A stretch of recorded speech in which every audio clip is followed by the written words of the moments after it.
The persistent activity that detonates on the screen, joined by blinding firecrackers and a high decibel foundation score, is a critical piece of the almost 3-hour-long Brahmastra Part 1, Shiva.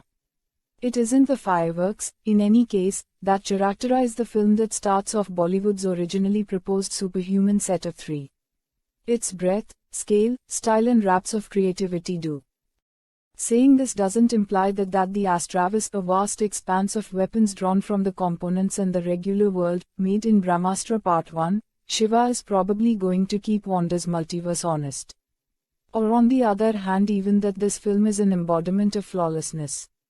Portions of it really do go a smidgen amiss. Others are to some degree enervating, given the film's full-bore, unrestrained way to deal with the class.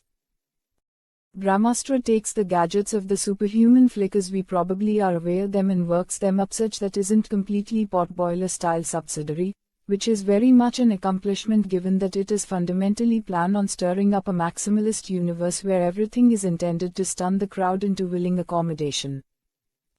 Essayist Chief Ayan Mukherjee lounge shares the overlong experience dream in a drawing-in, if a touch simple, romantic tale between a DJ and the solid world, unique young lady who he becomes hopelessly enamored with from the start while preparing a melodic furor at a Mumbai Durga Puja pandal. Their blooming sentiment and the fire-heaving power that the kid has pushes the two sweethearts down the way of obligation and spots them in circumstances from where they can head down just a single laden path. The experience takes them to the heavenly city of Varanasi into the Himalayas, where time appears to stop.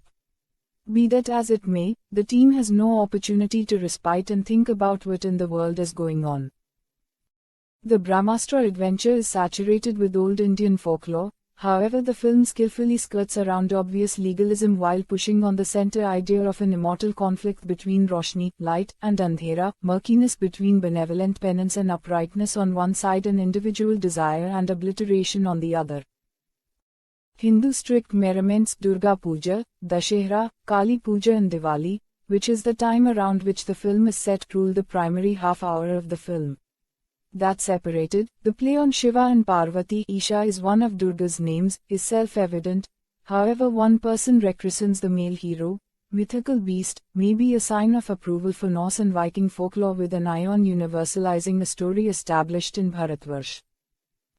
The youthful couple's central goal is to stop the plots of the powers of haziness that are hoping to assume command over the world by getting the 3 bits of the Brahmastra, a weapon of mass obliteration that has made due for ages under the watch of ruler Brahma, the lord of Astras, and his human assigns, and has been dormant for a long time, and restoring them once more and releasing commotion. In the Astravis, the 3 bits of the Brahmastra are monitored by a triplet of men, a researcher, a craftsman and a spiritualist, every one of whom exist in the present time and place as people who appear to be customary enough until they start to uncover the covered-up, unmistakable and essential powers that they have been conceded. In the tedious fight royale that follows, the legend, Shiva Ranbir Kapoor needs to initially get a handle on the elements of his fate as a deliverer of humanity before he can set out upon a full-scale conflict with Junoon, the sovereign of murkiness Moni Roy. The young fellow is pounced upon by questions and reservations. Yet, what lies available for him is destined and, as it comes to pass, moving ahead is the only option him. He is supported by his cherished Isha Alia Bhatt, a lady who isn't given to taking on a supporting role, and a lecture's rambling master Amitabh Bachchan, who stays in an ashram in the Himalayas where he prepares the up-and-coming age of protectors of the light. 2 or 3 other veteran geniuses, one from Mumbai whose character will remain concealed, the other from down south, Nagarjuna Akineni, show up as chief figures in peculiar and disrupting dreams that Shiva has as he battles to find a response to the inquiry that Isha more than once answers to him, "Tum ho kaun, who are you?" While Shiva doesn't chip in a lot of data himself, itemized and verbose clarifications are given particularly in the final part by the omniscient master. These entries will more often than not delay down the film. Be that as it may, when the piece is far removed, Brahmastra rushes along towards the extremely significant climactic conflict among Shiva and Junoon, who is directed by a shadowy evil being. A portion of the foundation data relating to the great job that has been pushed onto Shiva is excessively mind-boggling and meandering aimlessly, which could unexpectedly enthuse numerous in the crowd to watch the film at least a time or two. Brahmastra Part 1, Shiva is a high-power mix of non-exclusive Hollywood shows and unsurprising Bollywood spasms, of specialized razzmatazz and close-to-home foothold. In the issue of the last option, the presence of the lovebird Ranbir Kapoor and Alia Bhatt adds a genuine, unmistakable edge to the on-screen sentiment among Shiva and Isha, an association of equivalence in spite of the way that one is a hero and the other a simple human. The most striking part of Brahmastra is firm escheval of the sort of hyper-masculinity movies of this nature normally propagate. With Ranbir Kapoor mooring the activity and the screenplay avoiding the hawking of unrestrained machismo, what we have is a male hero who eagerly surrenders ground to the lady in his life.